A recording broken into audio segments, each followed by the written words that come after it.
Ижва районын коллечесный боеч Андрей Смолевкад.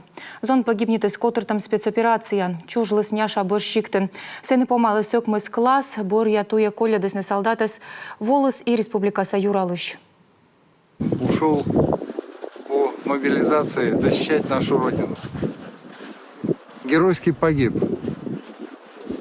Андрей Михайлович останется навеки в списках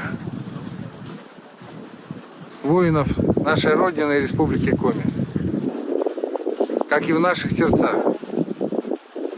Герои не погибают. Герои остаются вечно в памяти народной. И это шаг к бессмертию. А наша задача – передавать из поколения в поколение память об этих простых ребятах, которые встали на защиту суверенитета и целостности России. Вечная слава Андрею Михайловичу.